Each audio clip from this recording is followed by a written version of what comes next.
Hang on, what is this? Boom, boom. Can it still work on this? Is it okay? Boom. Yeah, hang on. Let me just make sure. No worries. Everything's copacetic.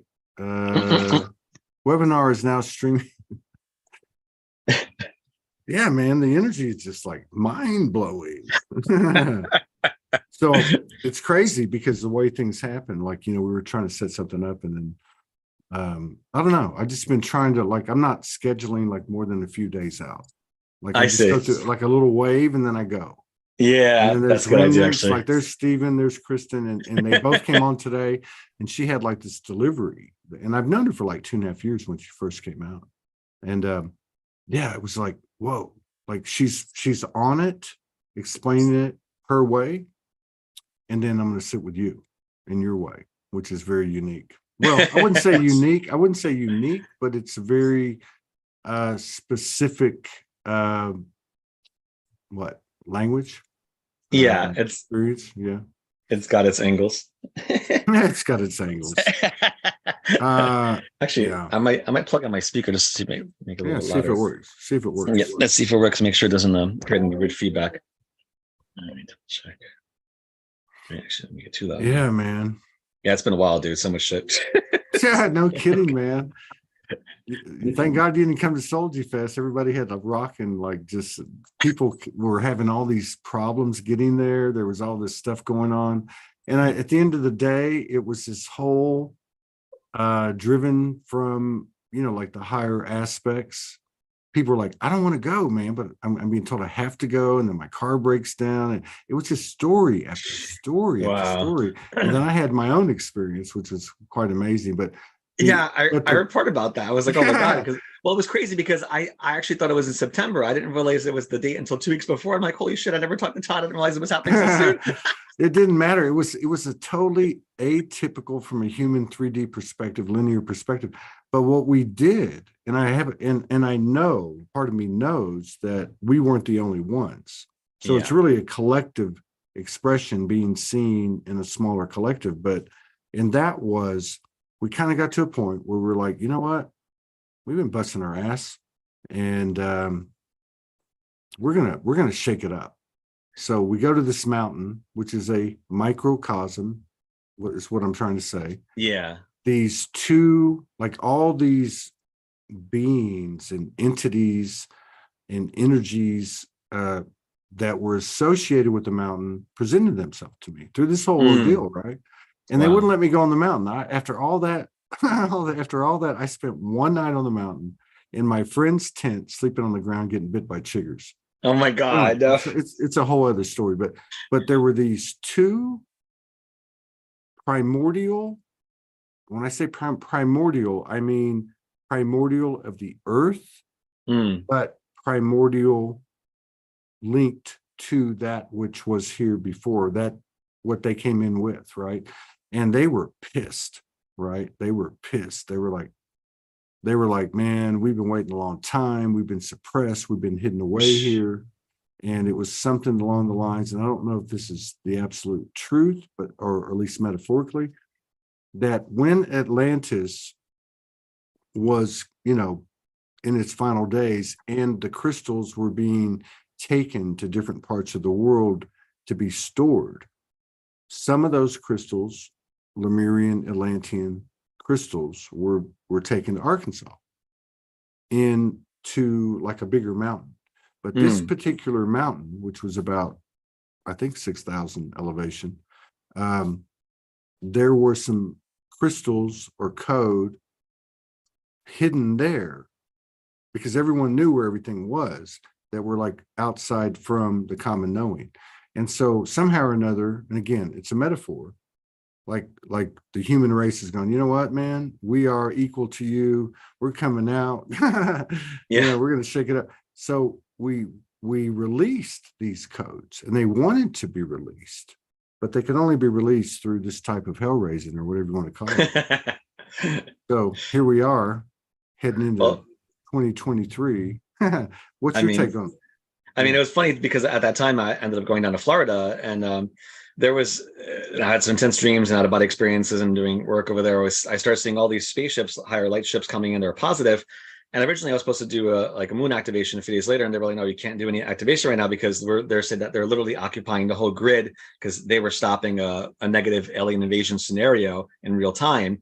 And a lot of the bigger thunderstorms happening, wild storms across the country that was going on those 2 weeks were part of the cover, they said, of these ships fighting. And it was really higher intervention going on. So I also feel like your conference was happening in the middle of that as a microcosm, and some of the dramas some people were going through there, fighting some of the negative things. I heard a few people talking about some confrontation with some not so nice energies as well. Then they got the good stuff. It was kind of like the initial parts of an ayahuasca trip. I mean, you're getting hit with not so much. Well, it was confronting darkness. Yeah, but there was this other thing going on, which was this. I don't know, like a synergy, like a thread of. Or like people are like this shit's fucking crazy, but it all makes sense, and I'm expanding rapidly, like it's mind-blowing. I'm even talking to people now, so it's been what, 2 months, and they're still dealing with it. I am, wow. But I think it felt like, and I remember talking to Sandra Walter, because I had talked to her and a couple others about coming over and being on like a feed coming in. We had a 20-foot screen, and she was contemplating the schedule and all that. And the last thing she said to me was, so she says, so let me get this right. You're going to be, because that corridor must have been awesome, because that corridor, so many people have come on the show like, man, end of August, this happened to me, so that, whatever that was, like the 22nd of August through the 3rd of September, or whatever the range was. No, it was serious battles going on higher level too. So she was like, so let me get this straight. You're going to be in this corridor on top of a mountain, on top of crystal beds. You guys are brave. So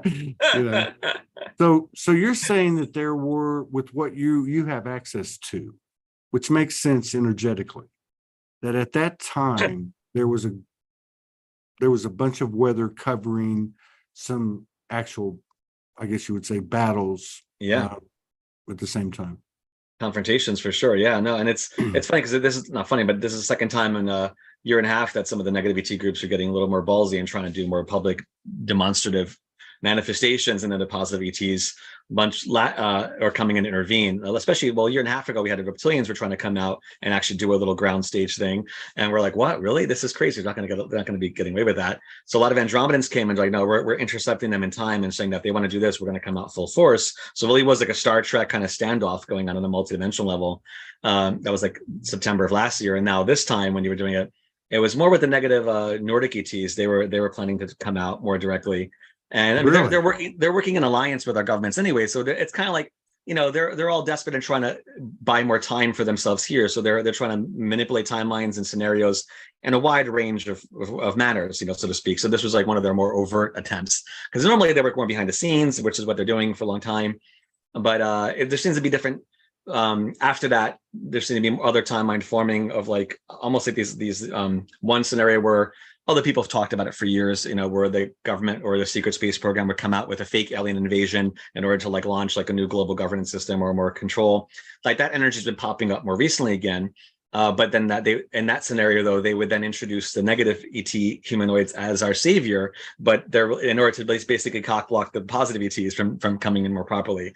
And the flip side of that, the flip side of that's coming in too now, where it's the opposite, where it's like now they want to suppress all the information about people making contact, and they just want to, label as misinformation and try to disconnect people from really calling on our star ancestors who want to be here. So you have all these contrasting, opposite, polarized energies that are kind of popping up. So we really need to be the center point. Like, no, we want contact with our positive galactic nations. We want to have that optimal timeline for ourselves and collectively manifest, in a timely manner. We don't want all these distractions, shenanigans, that are trying to delay that shift anymore. Because right now it's really important that we do claim that kind of stance. I can feel that, which is, like with my conversations the last couple of weeks, especially, has been, I'm the boots on the ground. We're the boots on the ground. I'm not speaking for me. For all of us. I'm like, man, if as long as, we've had kind of a progression, but you can feel the resistance. And people talk about the tipping point, and they talk about the 100th monkey and such. But, my conversations, which I can't feel like, at my core, that are not something that other people are feeling, which is, look, man, we get it. We can't miss a step. We don't need to rush it. We can be patient, but there's some crazy stuff going on. And it's not even what you've got, you're privy to. It's these internal, unraveling, raveling. I don't know what the hell you call it. But at the same time, it seems like, to your point and to the like the energy of what you're saying, that we're choosing ourselves. We're saying, you know what? I'm going to take responsibility for my own scenario, my own situation, whatever it may be. And that's, for me, Stephen, that's all I can focus on right now. Like, I'm being told, and I'm experiencing, you're being cleaned out. Everything's being taken away. Yeah. You have no home. You have no money. You have nothing. And it's like, stay cool. Abundance in all ways is associated with your ability to stay in that field of surrender, or whatever you call it, 0 point. And how that extrapolates out isn't even in my vision, because that's not my forte, it's yours. And it sounds to me like the same thing's happening in the cosmos, or in the skies, where we don't typically see. Yeah, and it's definitely a combination of different like vectors converging. I mean, I remember last time on the show with you earlier in the year, it was some similar things going on, but now it's all kind of magnified.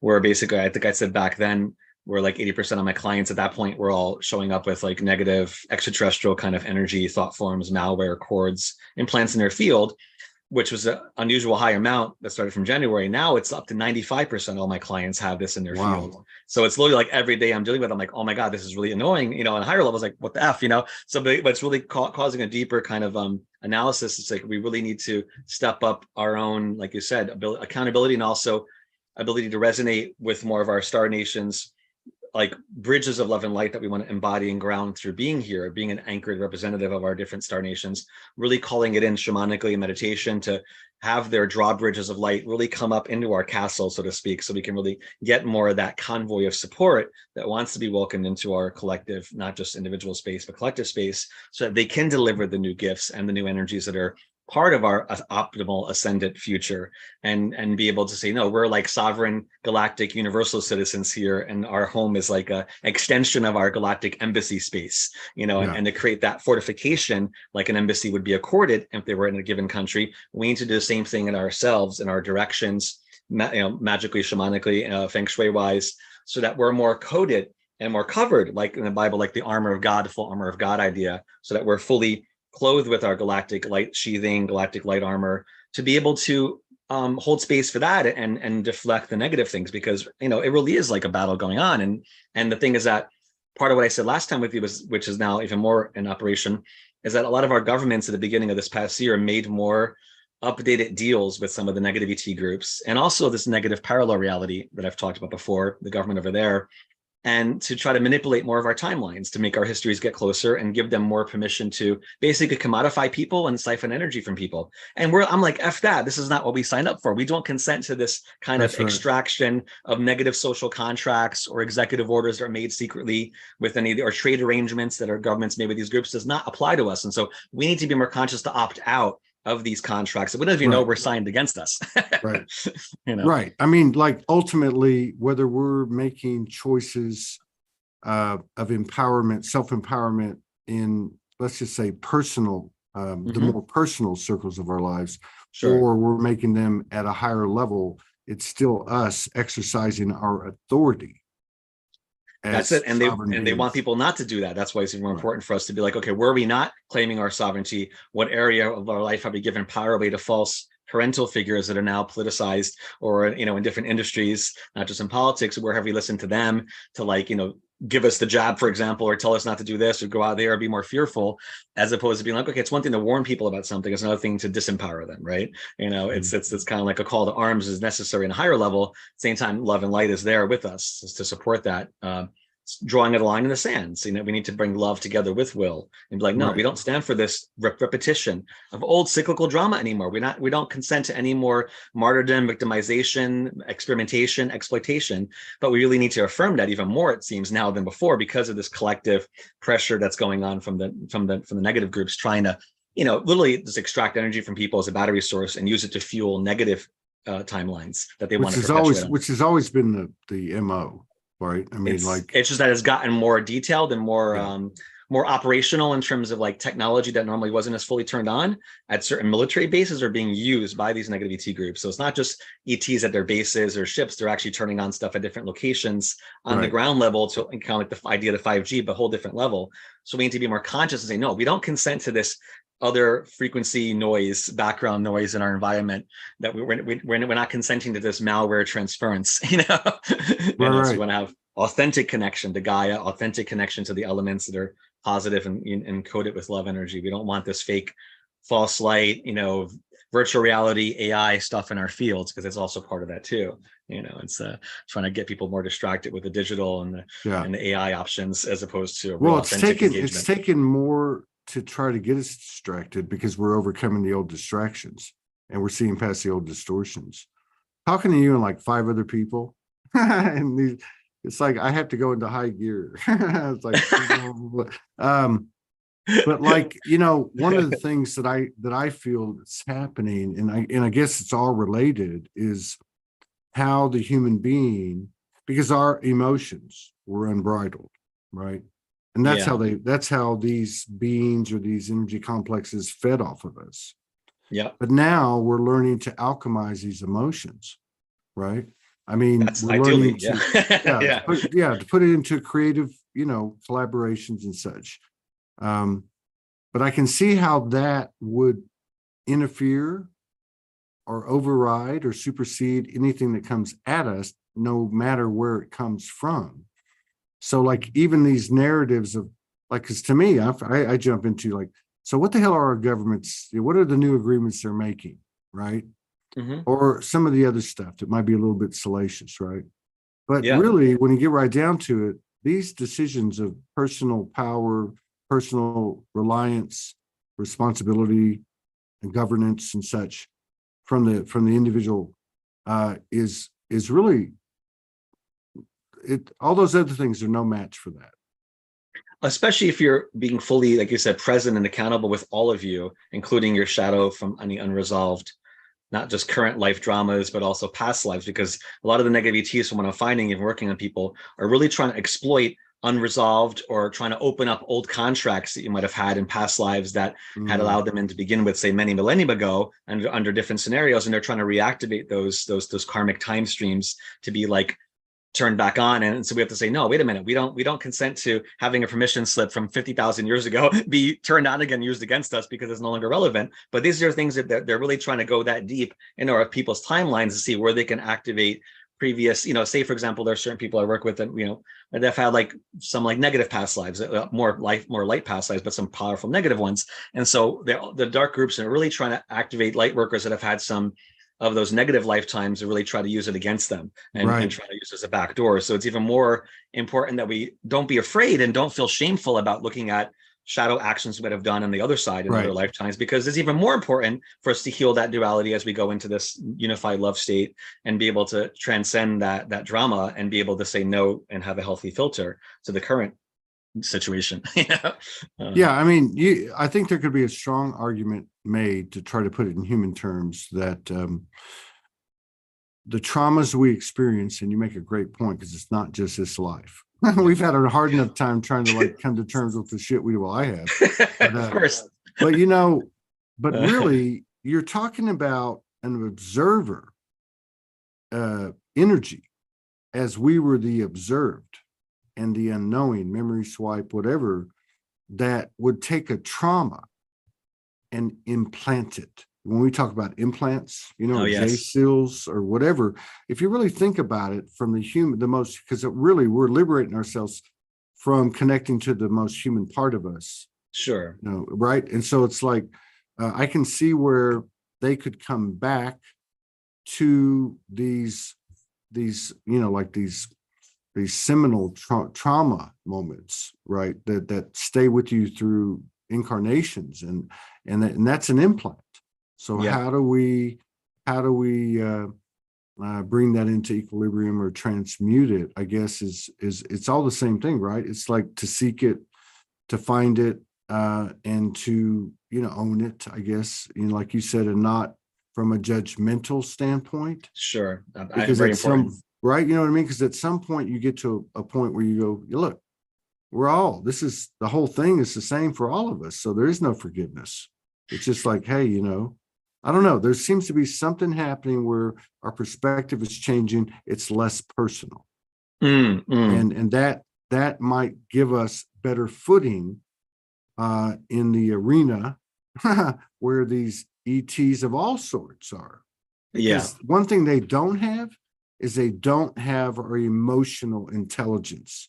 This is like our gold. They can't even relate to it. They don't even take consideration of it.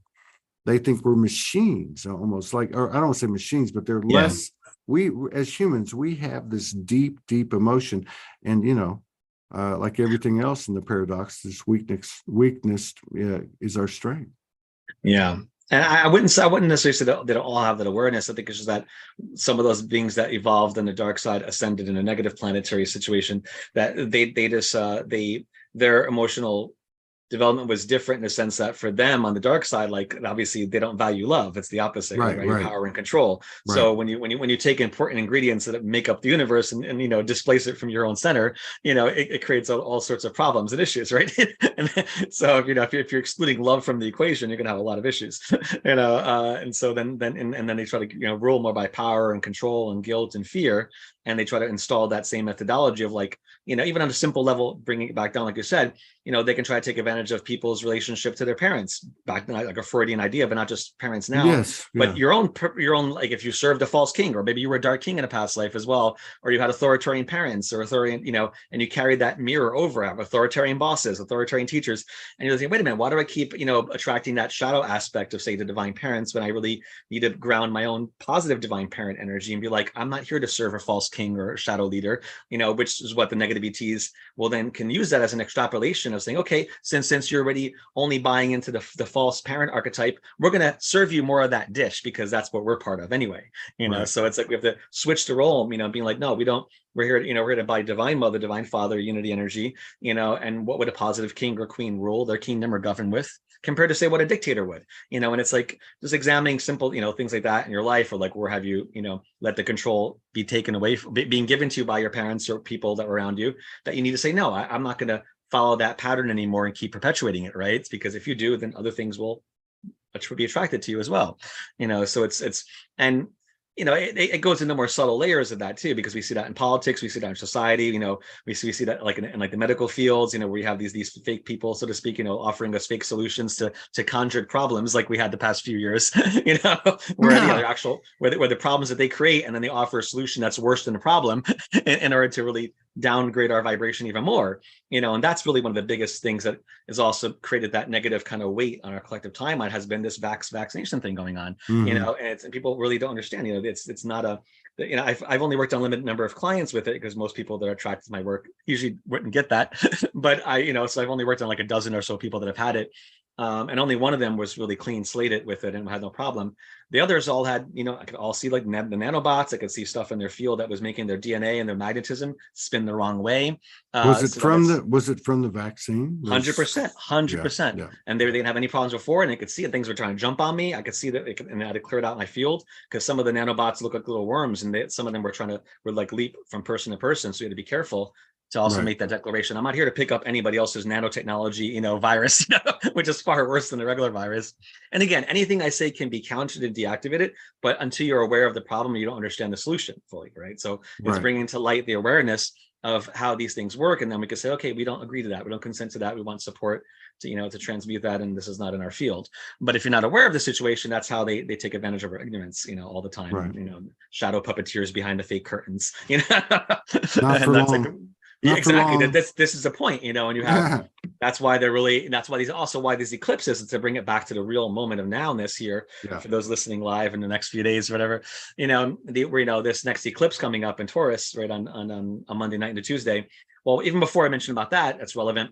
This past few weeks are just very potent because we had the first eclipse in Scorpio, right? Then we had Halloween, and we have this one. So in a way, we're actually having like 3 Halloweens this year, which because the first eclipse in Scorpio, right, deals with the underworld, and we dealt with all that stuff coming up. Halloween that passed on October 31st, and then the actual Halloween is the midpoint, right, between the equinox and the solstice, calendar-wise, and that's usually happening like late first week in November, usually. Okay. And the third point is that astrologically, when the sun is at 15 degrees Scorpio, right in the middle of the sign of the underworld, at the deepest point is the real Halloween or Samhain energies, when the veil is the thinnest. So this year, it happens to fall. The trifecta, this eclipse coming up on Monday into Tuesday, is exactly on the midpoint of when the sun is in the heart of Scorpio. So we have a lunar eclipse really at the real Halloween happening. So it's like huge energy of being able to be more conscious of what do you want to clothe yourself with, because that template is going to be much more grounded and during this energy, because the Scorpio energy is very fluidic, opening stuff up, opening spaces up, looking at the heart of depths of situations from a quantum level to a deep psychological level, power control issues, all those dynamics. Now it's in Taurus, and it's the one on Halloween, so it's the opposite sign, and Taurus is Earth, so it's giving us a chance to really ground, okay, what do we want this new template to look like? So that's one reason why I've been seeing a lot more attacks by people and by negative energy groups, ET groups, these past few weeks, because they're really trying to imprint people with their costume that they want us to wear for their Halloween ball, so to speak, symbolically, because they want people to embody a certain role during this coming year that we don't necessarily agree with. So it's being more aware that, okay, we're here to choose what outfits, what wardrobes, what do you want to customize and ground in your life, right, during this new cycle? What qualities, attributes, what things you want to ground that a certain outfit would help you attract in your life, Right. and as opposed to being decorated by some dark groups, malware that's trying to get people on the same sheeple page, and it's like, no, we don't consent to that, dress up by these negative groups, to embody anything other than our highest love and light potential here. But it's being aware again. It can be very subtle because it can show up as different, pains in the body, different things that are going on, where they're trying to pull people in a certain direction. Like there were a lot of people this past week and a half that had issues in their legs, that get a lot of pain in their legs that they never had before. And it's from like 3 different negative ET groups that have been targeting, especially women and their legs. It's like, okay, trying to manipulate their path.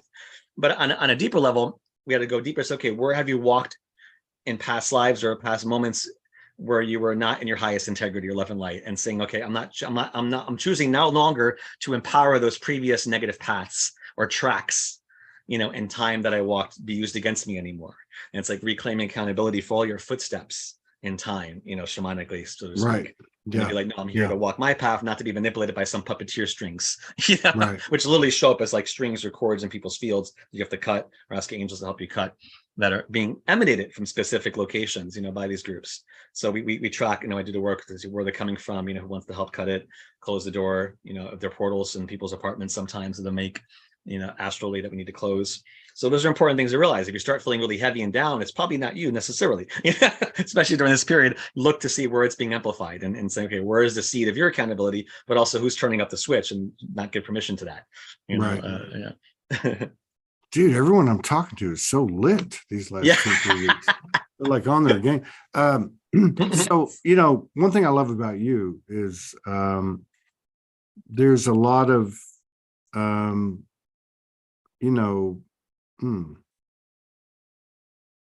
don't know what the word is, but over the years, in these last 10 years, there's even like in these posts people put up, their channeling and whatever, and I'm not knocking anybody, but a lot of talk about like, oh, we're there.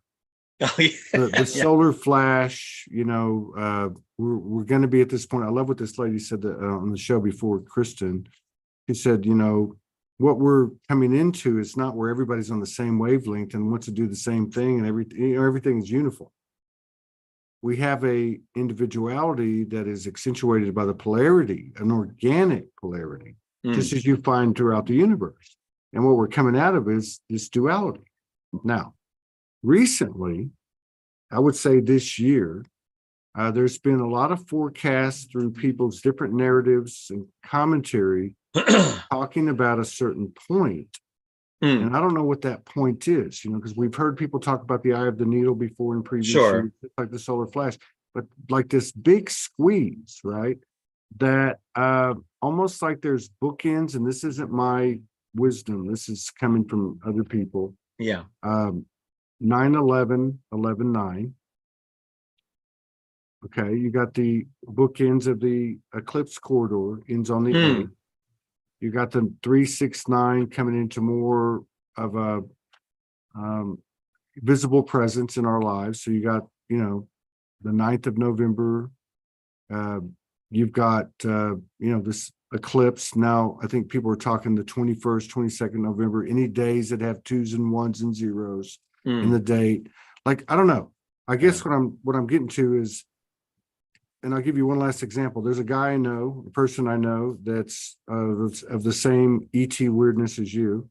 The metaphoric story that was presented was very recently, and there's some other ones I could draw on too that are less ET-ish, all right, more masculine, feminine, or whatever, but it doesn't really matter.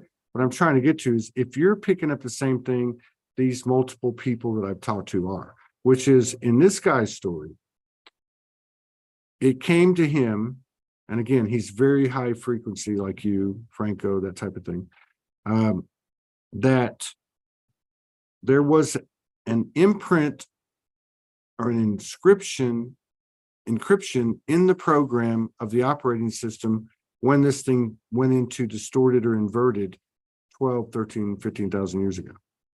That was put in by the Anunnaki, right? And has been discovered like in the last few days.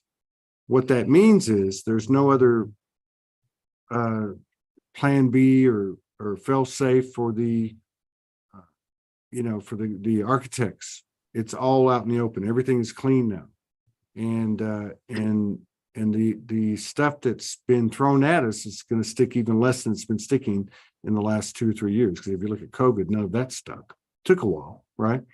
But so my question is, do you feel like we've reached a point where energetically, at a minimum, we have really turned the corner where we're going to start seeing some real evidence of the individual transformations that are taking place and that are basically driving the collective expansion?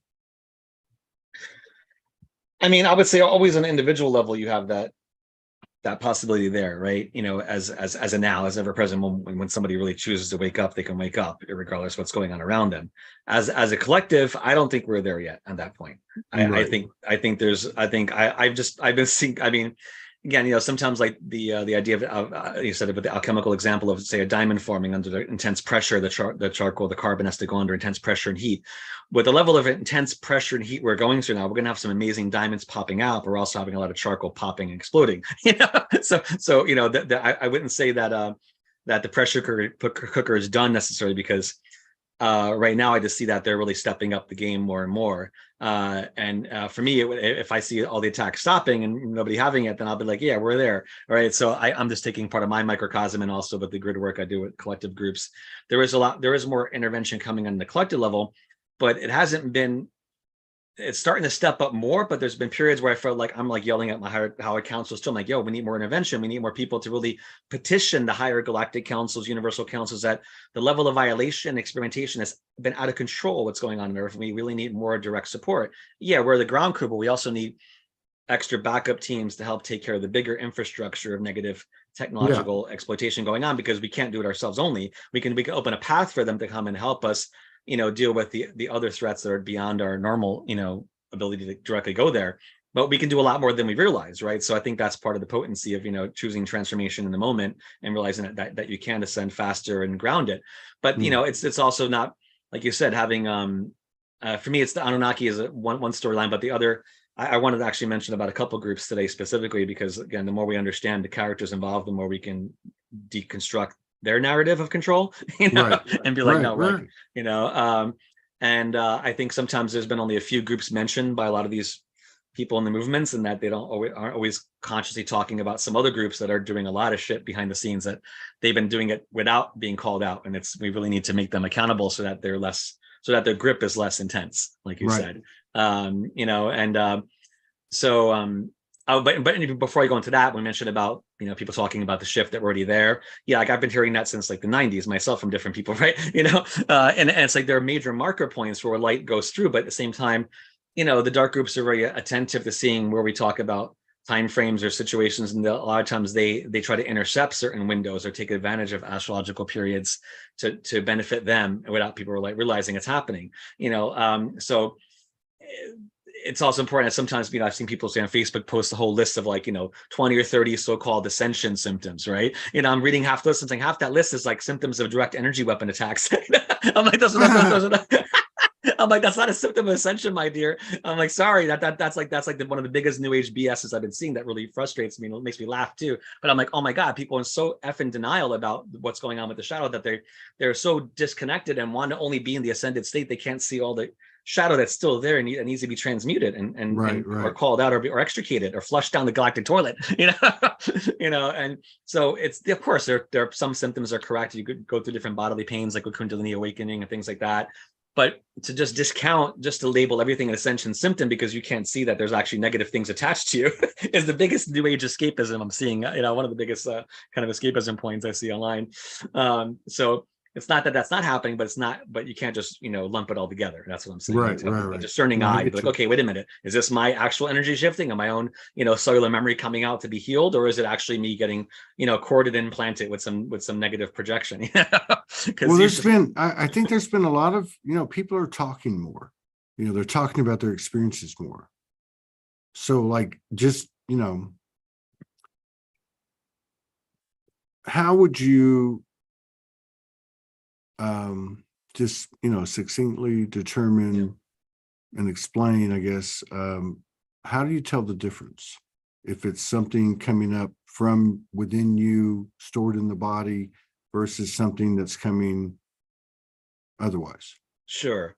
Well, I mean, I always for me, I always approach it like shamanically and magically, right? So first thing I always do is I call on the archangels of the four directions and above and below. So I work with the angelic system a lot. You can, or the guardians of the elements, whatever you want to do. But the idea is you have to get your bearing straight like a compass. Then you can see what waters are you in, what's in the waters around your boat, so to speak, what's floating around your environment. But being grounded, first of all, is important because if you're not in your boat and you're floating above it, you can't see what's in the water. So, being present in the earth, doing some grounding ritual, being in nature, really centering yourself out in the elements is like number one important thing to do. Breathing exercises, doing something where you're, again, calling in energies to support you from each direction so that you have some tempered viewpoint to gauge from. And then as you call on that support, if there's things flaring up in your field, I mean, if there's certain, all of a sudden you have a pain come out of nowhere one day and it's like progressive in that area, usually I'd say that's something coming on you. That's most of the time I see that. If it's something that comes and goes, whatever, or if you meditate and hold that point of the body and, do it like a body listening experience. You can learn more even simply by doing something like that, especially after you call support in from your teams and the angels. And part of it's, like I said, being the detached observer, and for me, psychically viewing things for so many years, certain things were invisible to me until I had their signature, especially when it comes to certain technology or certain projections can be very refined and very subtle, or they can be very behind the scenes until it creeps up into the physical, then it manifests as pain physically. All right. So I've kind of learned the signature just because I've been thrown in the hot water for so many years into this stuff. So I had to learn how to swim fast in the middle of all the drama, and then when I'm working on people as well, I'm like, okay, like I have certain other friends to work with where we check in with each other. We're like, okay, almost like a forecast, like what's going on now? Are you sensing this? You sensing that? Or we'll have parallel dreams about things going on simultaneously. And that becomes like another checkpoint to view deeper into the scenario. For example, somebody, people show up all of a sudden having intense neck pain, along with certain other pains. Then I'm doing work and I see, well, there's a collar there. There's an energetic collar that comes on a lot of people from these negative ET groups. And also some of the agencies in our government have technology where they project thought forms on the people. It's like psychotronic type stuff or like radionics, and they can have a signature, or they can use a Wi-Fi or satellites, things like that, or like quantum entanglement technologies to project these things. But then, so, idea, for example, if it's a collar, all the collars have latches on it, and usually they have locks. So I would ask to see, okay, where's the lock? Where's the latch? You know, and ask what angel wants to help to pop open that latch. So it can be very mechanical as well as intuitive, because it works together, because you're dealing with scientific and physical and spiritual things together. And when you're dealing with these kind of constructs. So, you know, I would have the person also physically, you know, I am very empathic when I work with people. So I use my own body as a template when I'm helping to clear them as well. So like I'll move my hands around my neck as well. And I could feel like oftentimes I'll get certain pains in my body before I work on somebody, because it's usually part of my litmus test to see what's going on with them, right? And then so I'll help transmute it partly that way, and then have them run through it as well. So if we want to take off that negative collar, for example, you know, we ask the angels to go in there and pop the lock, and then go through the motions of actually pulling it out, lifting it up, putting it like in a box, having the angels carry it away, or there's certain galactic positivities that want to do that. You know, you run through that motion a few different times, or if it's a cord, you know, calling on the light swords of Michael, Gabriel, different angels, your own light sword to help cut it, you know, for example, and close the doors, heal the area. So there's very specific things that kind of are repeatable that can be used to help clear it out. But then also want to see how is it rooted, you know. Usually if there's a cord or a collar, then there's usually little implants that the ETs will put in, you know, in the certain chakras, for example. So you have to go in there, kind of scoop it out, pull it out, you know. So when does this fuckery end? I mean, is this, are we still being implanted to that? Oh, dude, I see it every day, literally. Literally every day I see it. I mean, it's would you say, I mean, like, because that's energetic, not physical. Yeah, of course. Yeah. But I mean, that's a very complicated thing from the you know, the expanding human consciousness or active consciousness, or however you want to put it. Would you is there any credibility to, as an individual, focusing on the imbalances and the uncomfortableness, or whatever you want to call it, that in not having to go into all of that? I mean, this is obviously part of your forte. It's not your forte, sure. It's part of it. Sure. But I mean, is that the way that you would recommend most people to, let's just say, navigate or manage our lives at this point in this crazy ass time that we're living? Well, I mean, that's what I'm saying, because I mean, there are people I see getting hit that never got attacked before. So you have to kind of be more methodical and say, okay, what's going on with that scenario? Okay. And at the same time, it becomes even more important and critical to be, like you said, like I said before, self-accountable to doing self-exploration with the deepest part of your shadow. Because if you're not being accountable or healing that, somebody else is going to use it against you. That's like the point blank level. Like that's like basic level 1. So if you're not dealing with your anger issues, your jealousy issues, your control issues, honestly, authentically, that shit's going to come back and bite you, or someone's going to use that to get an access to your field. And the reality is, I think from what you're saying is, I try to mesh these two different, let's say, perspectives, not mine, but like a lot of people look at it from a non-ET-ish kind of way. Sure. But basically what you're saying is that these things that we're not facing are basically openings for those entities that have been observing us unfairly to enter the fold, basically, and to become an influence within at a deeper place, because they're basically attacking your weak point. 100%. And that's the same tactic that any group would use, whether it's, you know, on a grounded level, or if it's like, say, a dark cult or dark magicians do the same thing. They want to look for weaknesses in your aura so they can enter and put stuff in there. You know, I mean, you know, and even like, you know, I mean, on a retro flashback example, like how long is it? 20 years, 15 years ago, 17 years ago, something like that. There was the client I worked on first, and this person had been part of a couple of different like psychic, like vampire groups here in New York. And and she wanted to break out of that. Yeah, exactly. She was like, you know, she woke up a little bit there. I was like, what am I doing here? You know, and I was like, oh wow, okay, interesting. You know, and then she did like a binding ritual with one of the leaders of the group and her chakras, and that kind of created a problem, to say the least, you know. And he could literally see through her eyes at certain points. I'm like, oh, that's really creepy, you know, that people can even do that at that point. You know, but she said that they would go to clubs, for example, and people that are part of that group, and they would literally hunt people like prey, where they would scan their field and see who was usually high on ecstasy, had more auras were open. So they would go there and just pull energy off of them and feed off them, you know. And she even showed me a technique. She goes, it's just like Qigong or Tai Chi. She goes, we're trained how to pull energy from people. So she literally put her hand over my arm, and it felt like a vacuum cleaner sucking my energy out of my arm. I was like, wow. That's really potent, you know. And she did it within like a few seconds, you know. And this is the kind of thing we have to understand as light workers, that, you know, so-called dark workers exist, and there's more than people realize, and that we need to be like, no, you know, we don't consent to that. I mean, honestly, and I know it's hard for us, or it's becoming easier for us to comprehend it, Yeah, and it not is. just 100%. say, oh, and I don't mean this because I believe in my soul, like I'm every Obviously. part of dark and light, every aspect, but to actually, get there. I mean, I think we have to understand too that for every point of light, there is a point of darkness, and in this realm in particular, where we have this vivid contrast that on Yeah. top of everything, I guess this is how we're trying to decipher it, is there's a huge difference between duality and polarity. Yeah. Like this realm, I always call it a fishbowl of a realm stuck away in the end of a universe that runs totally different than everything else. Like we're the 0.0001%, right? That in this realm there's a distortion, and like when you talk about these I guess we'll just call them, ETs or whatever they are, these energies coming through our weak spots, they're basically, from what I can gather from what you're saying, attempting to get us to buy into a reality that's not real, number one, but one they control.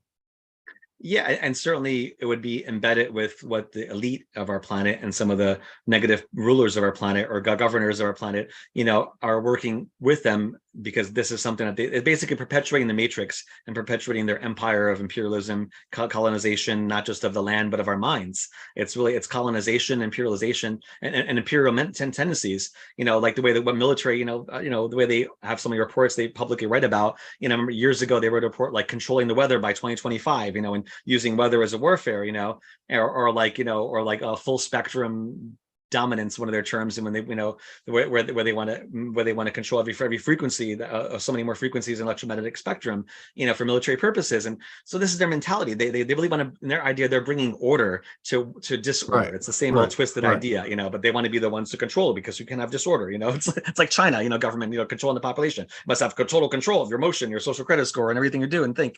It's really sociopathic thinking under a false father mentality. That's like a dark father wanting to control the children's movements. So it gets deeper into that idea of like, what do we deconstruct that narrative that we don't need to have that reminder anymore? We don't need to have that kind of right. We don't have to have, yeah. I get this. Yeah. I totally get the way that you see things, and then I guess I have an ability to translate. I mean, I know I do, but like and then making a bridge to the positive, like replacing it with an alternative. No, and I think because you get these different perspectives, and then you go, okay, how do we come to unity consciousness? Like I can't relate. I can relate to galactic wars, et cetera, et cetera. I can remember going through different motions and blasting light until some, shaman mentor came to me and said, hey, you realize if you're just blasting the hell of the light, you're obliterating everything, right? So I get the whole idea, but like for you, this is what I can't really relate to in this incarnation, is being so embedded. Like I've told you, I've had Montauk memories and et cetera, but not to the degree that you have and others that I know like you. Sure. How do you continue to put yourself on a trajectory of 0 point? Like even those things that are fuckery and, bullshit, how do you, at the end of the day, I mean, I've been able to do it with Joe Biden, because I've got to the point now where I'm going, oh my God, this guy is like the greatest soul to be showing us, That's hilarious. This. But I mean it though. It's like I look at it and go, oh my God, I laugh. And I go, wait a minute, that's a clown. Yeah, either that's a clone, it's not even real, or it's a soul. But if it's a soul, I mean, I got compassion. But like, these things are getting so distorted, like the false flag frequencies aren't working like they used to, and all that. So like, I can see the bend, I can see the convergence, but at the same time, the motions of friction and antagonism go on. And how do you not just like want to go out and destroy? I know. Trust me, there have been times I want to. Me too. Of course, I've had the impulse. I'm saying someone that's that deep like you, but It's I an mean, everyday thing. you have to, it's a balance too, right? In a sense, like sometimes you need to become, it's like saying, I'll use maybe not the side metaphor, say some people that are like really focused, say, on like veganism, right? And they have almost like more like judgments towards anybody who touches meat or dairy, right? And yeah, I'll make a joke. I'm saying, okay, well, what's your power animal? Then the person tells me that their power animal is a tiger. I'm like, is your tiger vegetarian or vegan? I'm like, are you judging your power animal? Are you feeding veggie to your tiger spirit? As an example of like where the judgment comes in a very subtle levels, where it starts to like impact, your reality of saying, well, it's like predator prey energy, or that sense of saying, well, do we judge the lion because he has to eat meat too? And that's like, is there a negative? There's like negative predator, and I wouldn't say there's positive predator because it's a different terminology, but there's a time we need to really embody our animal bodies as well as our galactic universal light bodies to come together in order to create that bridge, that wholeness. Because if we're only focusing on the angelic and galactic and not honoring the raw primal parts of our passions, as which can be polarized, then we're missing the ability to fully anchor it. And then at the same time, that's part of the solution.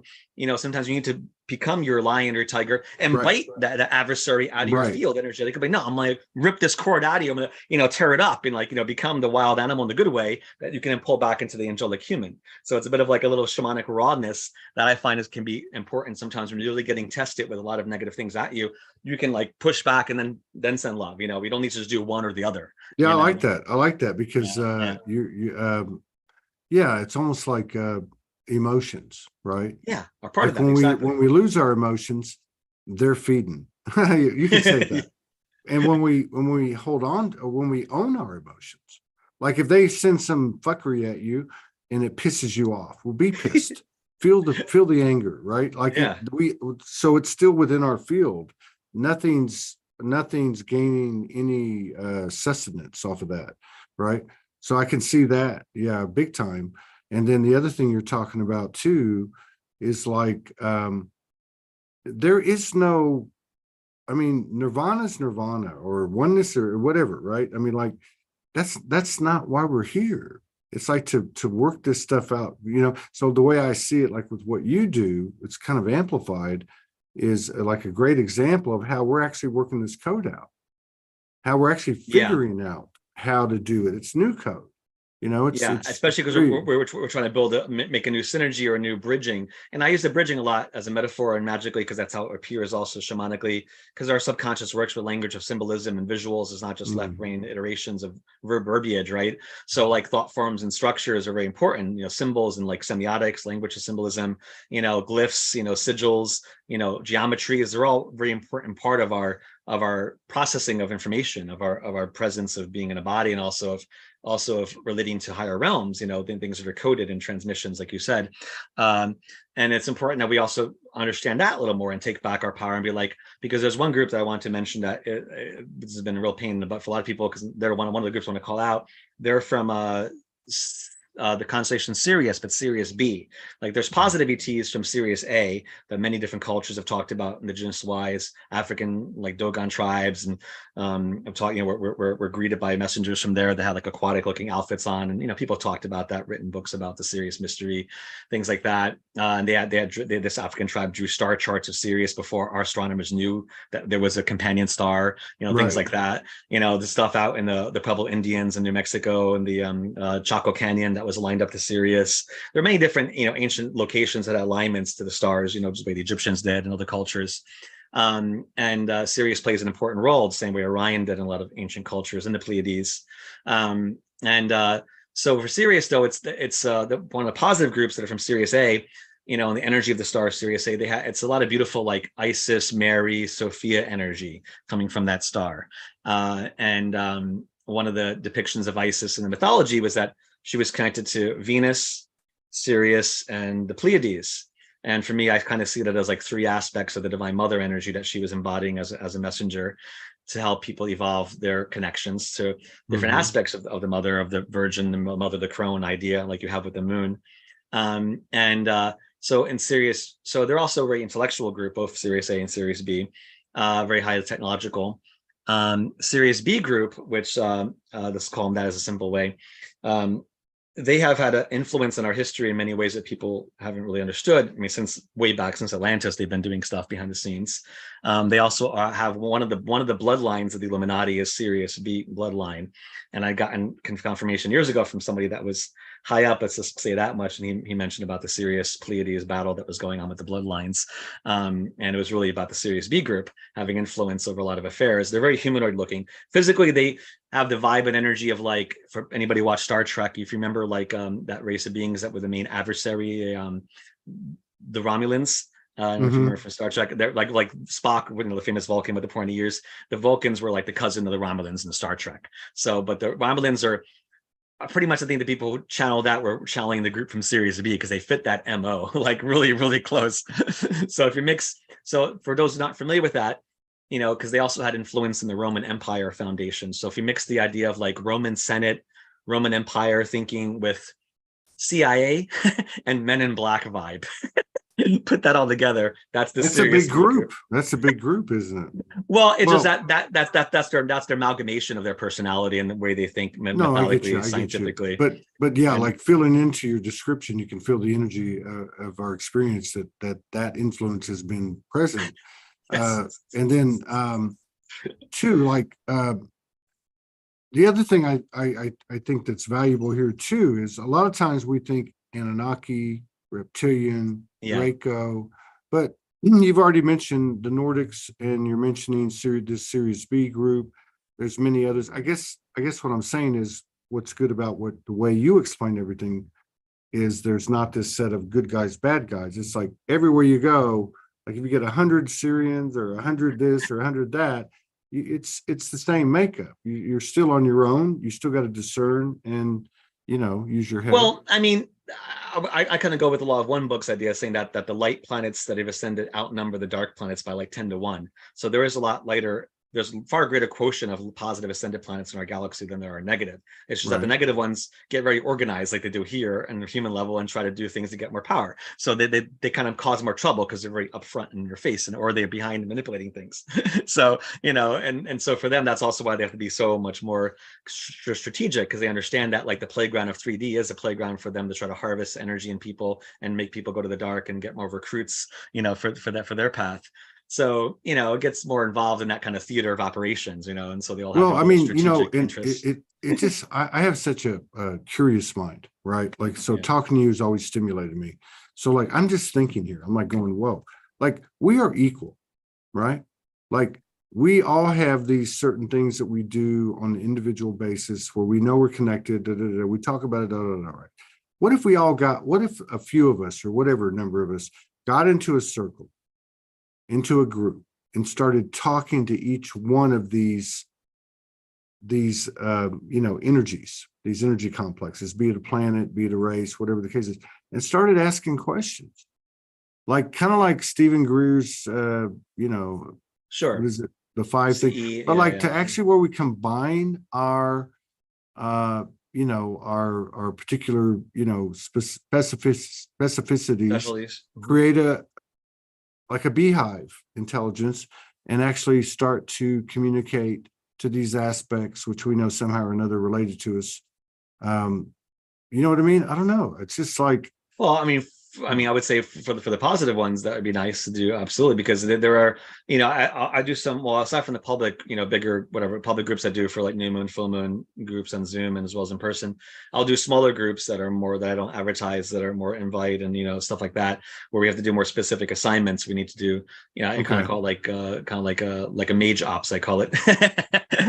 You know, so it's kind of where we need to go in. For example, we need to do specific work on a location, you know, and there's a cross section of people that have a strong connection to certain lineages on a higher level, and we really need to pull that energy together so that we can help, you know, assess what's going on there, clear out the energies, invite some positive teams to go in there as the ground crew kind of green light signal to our higher light ship friends to be like, hey, we need help right there at this point right now. Like go in there and, you know, highest good to see what can assist. Usually I wait to get messages from the positive beings that, hey, this is going on. So, and you know, we want people on the other side of the drawbridge to open up the gate for us so we can help in this specific situation. So it's realizing that we're like the gatekeepers with them as well, and that we need to take that responsibility to learn when to open the gate for the good guys, close the gate to the bad guys, and like, no, we don't even need need that drawbridge to the dark side, Orion, or dark side, Sirius B anymore. We can help deconstruct that bridge and see where are they putting those grids around the earth that are there to support their hegemonic tendencies, and start to hit it more directly. So there's a timing for some of these things that we get pulled into. Other times we need to back up from it and wait till certain things unfold. So for me, so things like that, I do like that. But what you're saying can be almost like a bridge idea on a bigger level to really understand. A lot of us are have council member lifetimes in other star systems. True. And that we're kind of like the diplomatic convoy here, that also need to report back to these councils and be like, these violations are going on. We need assistance with this, boom, boom, boom, boom, and then we need replacement structures to help create a new infrastructure of love and light that can make it easier for the positive ETs when they do come in physically to be welcomed in a good way by humanity, not rejected because of the propaganda around it, right? So it's a lot of restructuring and redefining that's going on at the same time, clearing, but we need to first have a filter, delineation. We don't want that dark polarity energy anymore near us, because it's saying we don't want to drink dirty water. We're not judging the dirt in the water, but I don't want to have heavy metal in my water.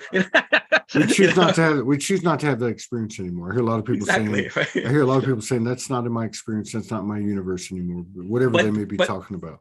Exactly. But then at the same time, I agree with that. But I also think it's a fine line, because I've met some people who took that so far that they lost the point that they're here to help be of service to the collective and not just their own ego universe to be escaping everything.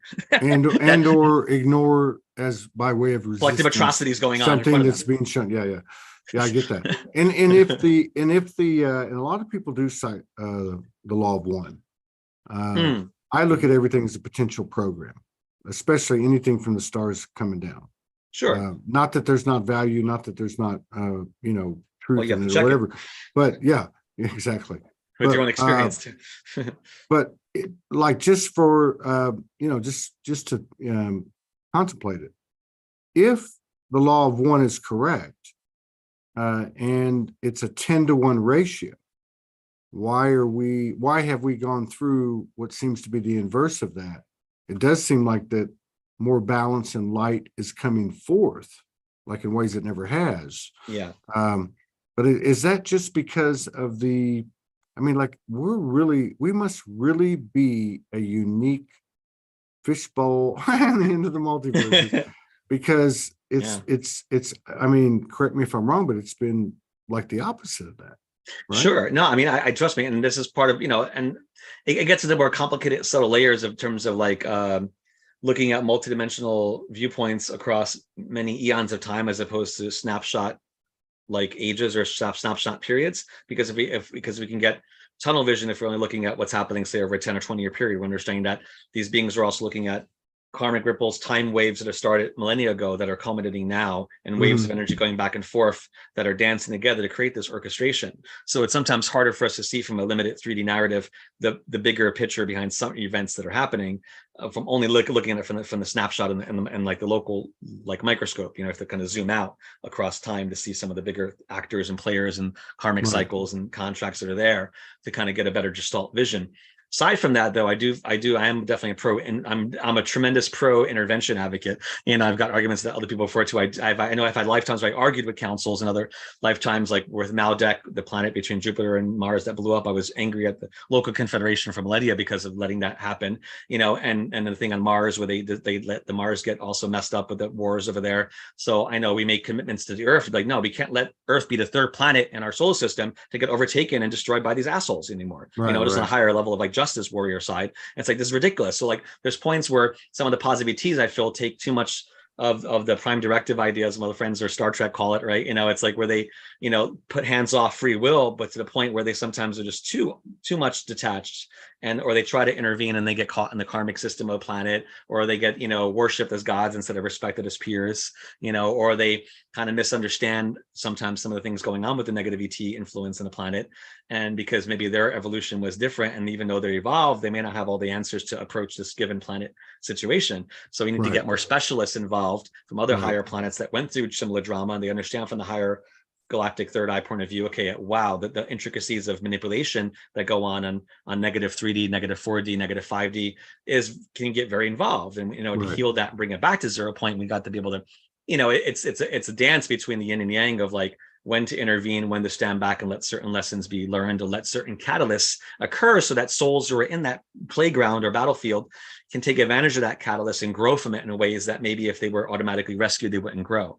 So it's a fine line, but we're kind of, I think, at the point where, okay, we really need more intervention now to deal with this stuff, because from what I see, the playbook has been thrown out already on the bigger level by negative groups.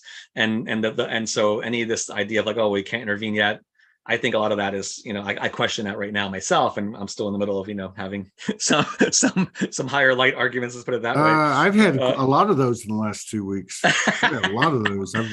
But I get what you're saying, and I can see where, however you want to equate it, if it's us doing it, whatever, it doesn't matter. Like, the intervention, but that it will go into the last possible yes point, because we're going to get the most for what we've, you know what I mean?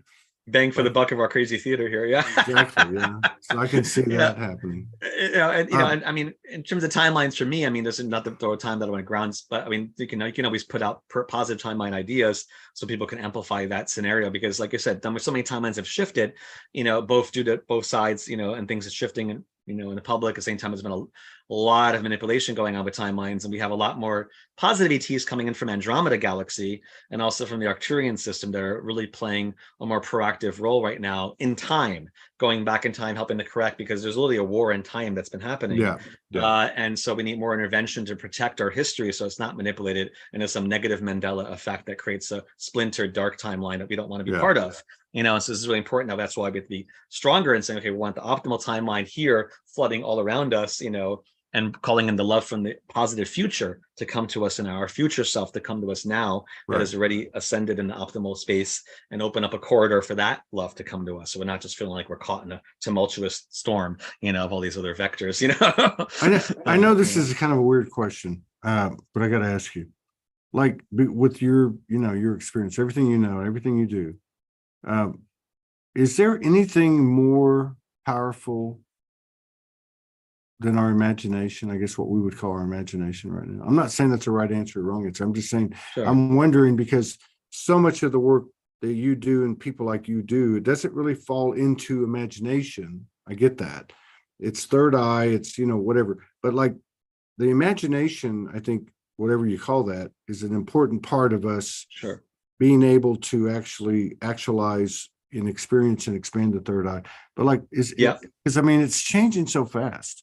Well, it is, and it's an important point, because it's part of the creative reservoir, the creative canvas, is like an open, it's a difference between, say, having your, the watered down example, like say having your computer and having your files versus you opening up a browser, going onto the internet and being able to access the whole internet versus just, so the difference between, so your own personal local imagination or collective, hard drive of knowledge and creative awarenesses that are like a closed feedback loop system.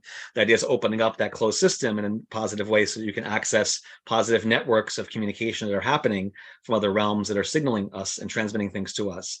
And because it's like the telepathy is the way for the future anyway, but they want to replace that with the kids and with the digital generation, especially getting them hooked into like the Neuralink idea of Elon Musk and the other crap, VR realms, addictions is to, wear down their third eye. So their third eye is only feeding a digital fake AI eye.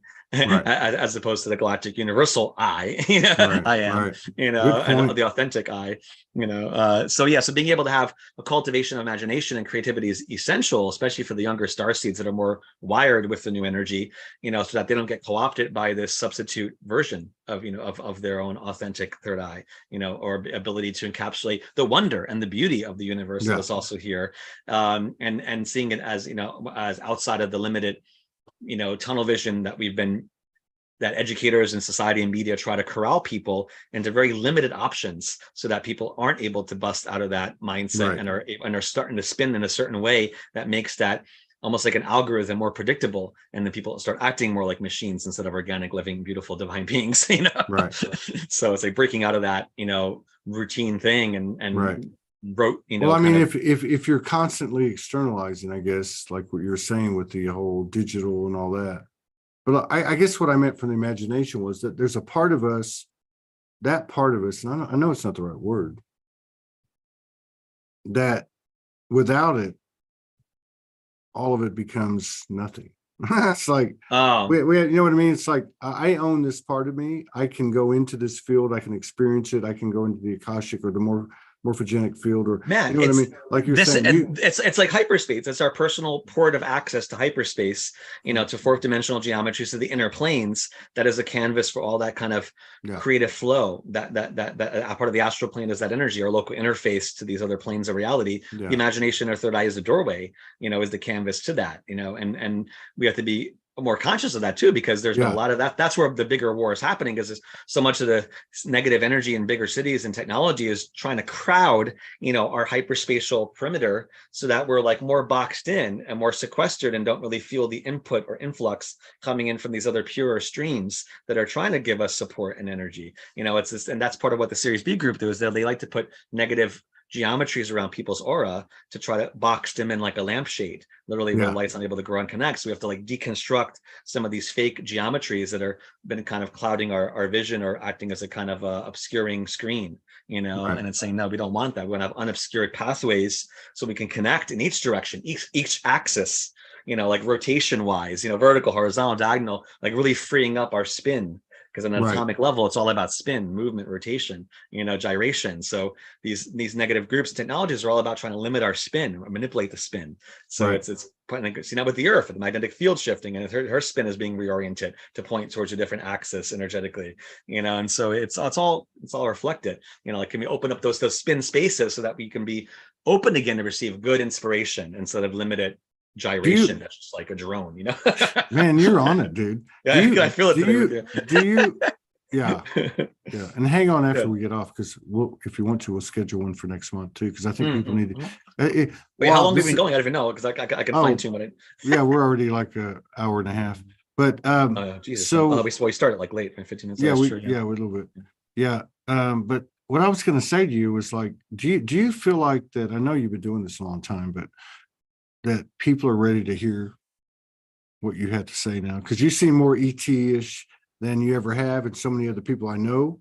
Yeah, that part of them is coming out. That's probably not the right description, but that part of them is coming out. That part of it, galactic oriented, is coming out more.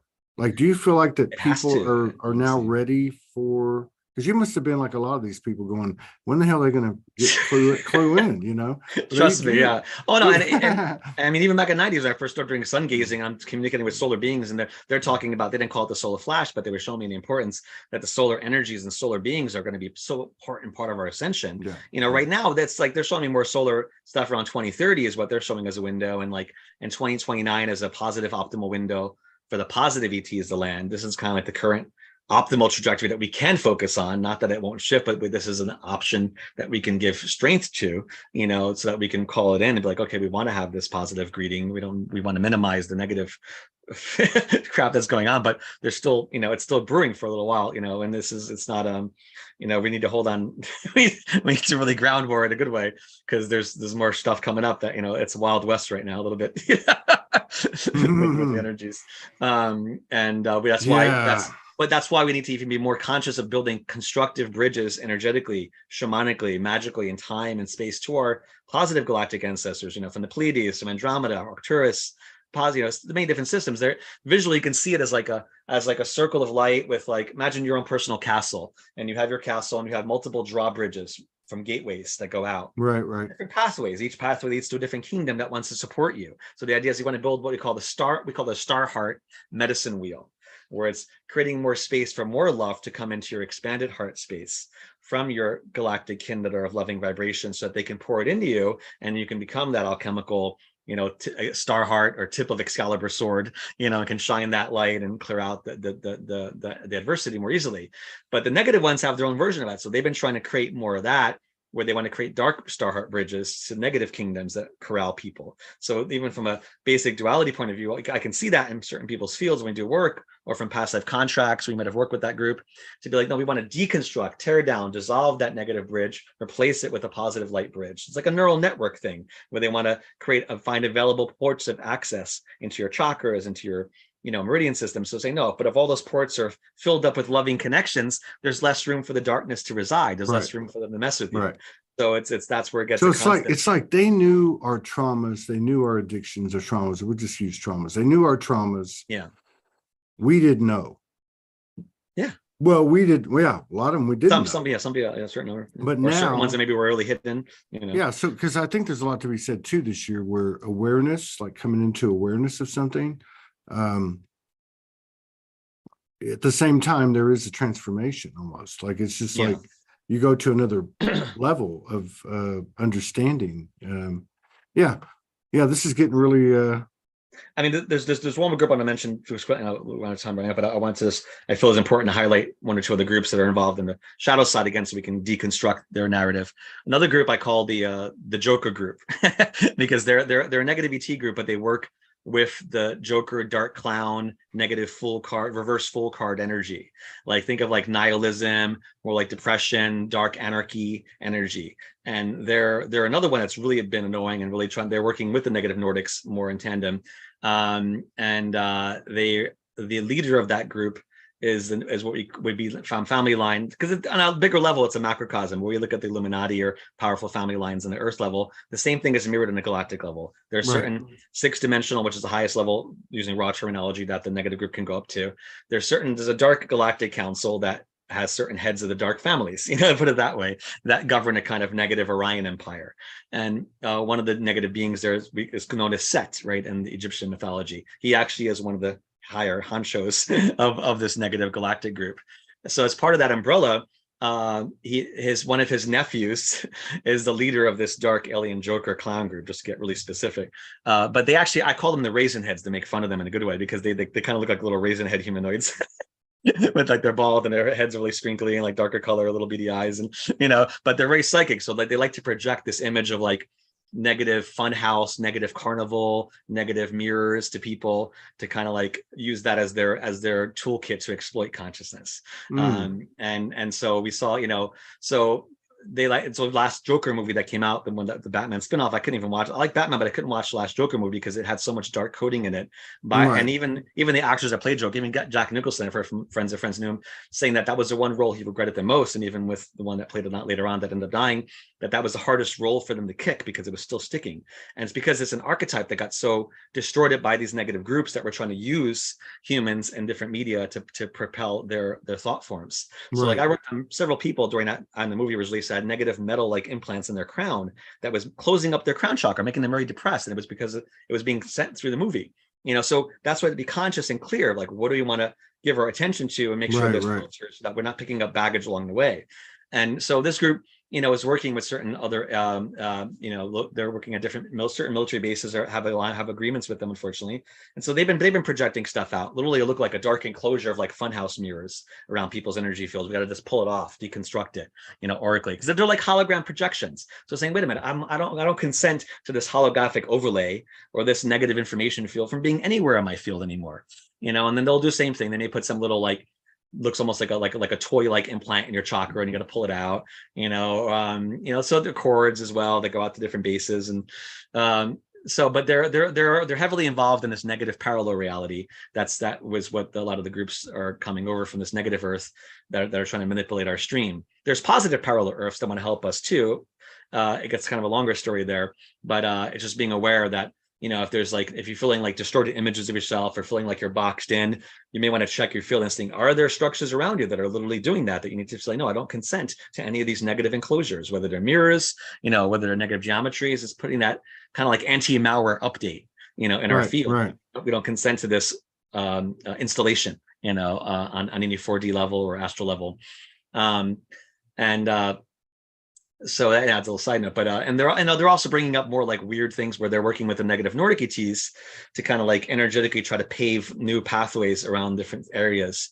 And when they're doing that, it's kind of like kicking up lower astral plane stuff. So I don't know if people experience more like weird bug energy coming at them the past few months, but this is one of the groups that are kind of kicking up lower astral energy that's appearing as negative bug energies, both in dream plane. So basically, as the proverbial and literal let's just say neural pathways get wiped out, and we're forming new ones that are based on light. They're also trying to form new ones based on the residual and ashes of the ones we've deconstructed. They're trying to bring on neural pathways that we'll latch onto, as opposed to the ones that we're striving for. And connected to their dark collective consciousness fields and their negative planets. Exactly right. Opposite of what the positive groups are doing. They want us to connect to a positive galactic universal love mind that is like a neural network of interconnected love pathways between positive worlds that have ascended, that are all working together. It's a beautiful, beautiful energy, beautiful crystalline structure. But the negative groups have a similar thing, but just in a reverse polarity. So it's like they're trying to create more of those bridges to siphon people's energy, to link them up to their networks, you know, and be like, no, we don't want to be part of your dark computer network or relay system. You know, it's like we want to be part of a positive global ascendant love light community space, you know. So just, you know, being clear with that, you know, and you know, and like the negative, like Nordic ETs, I mean, we're dealing a lot with them too, not just personally, but collectively. Over in New York, back in, was it late spring? We had a group activation and we discovered some bigger structure around New York City. Because before that, I was about to just walk out and leave. I was like, I can't stand the energy anymore on New York City. It was like a negative pressure cooker that was around the city, making everybody's energies get really crazy. Like people getting really out, like lashing out, really angry for no reason. And we discovered there was a negative enclosure. It looked like a plastic plexiglass, kind of like, think of like a greenhouse, but like a negative greenhouse effect over the city that the negative Nordic ETs put. And they literally was creating like a negative pressure cooker, negative reflection space where the energy wasn't able to circulate or properly connect out from New York to other locations the way it's meant to be. So literally it was boxing people's energy and then creating more free radical experiences. And so higher galactic beings came in and we were putting intentions, and we don't consent to this negative enclosure around New York, like get the F out of here. You know, they tore it down, lifted up, and all of a sudden you could feel like you could breathe. And we're like, oh my God, I could breathe now. My field feels more open. I feel more connected. And it had nothing to do with us individually. There was a collective thing around the city. Right. And that's something to understand. This is what they're doing on bigger scales. And that was coming from a base out in the Atlantic Ocean.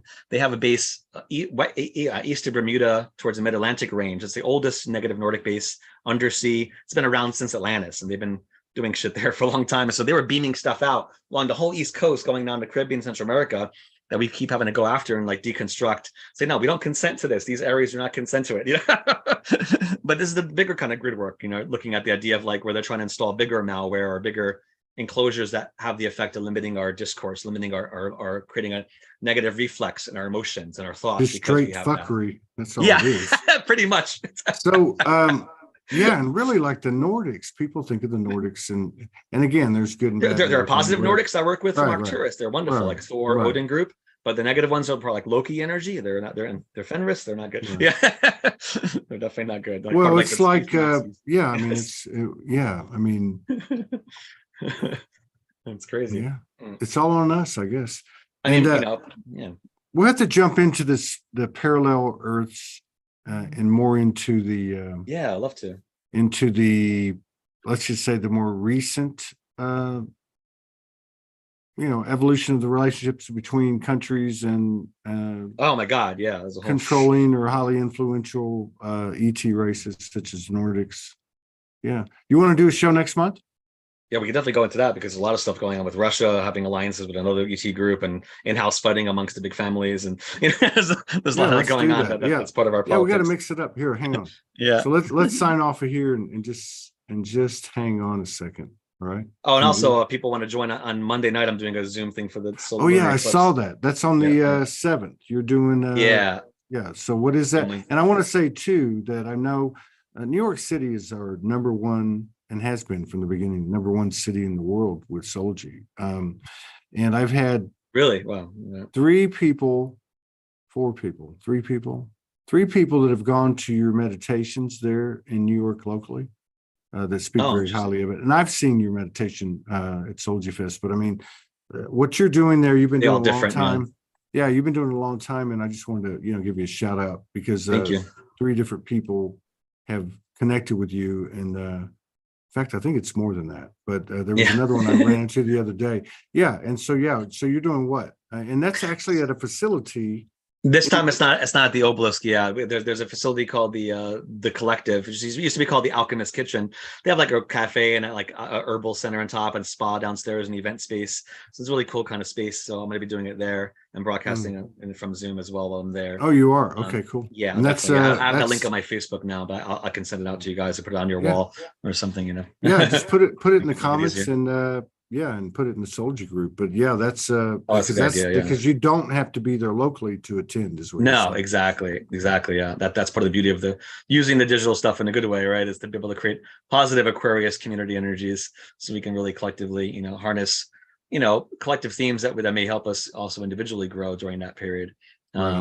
And it's important because doing the collective work, like I said, we're able to really call in more support, as well as like decontaminate and uninstall bigger things that need to be called out, and replace it with something good, and that's dude, you're on it today. Yeah. And so is your sister that came on earlier. Here, we're gonna sign off.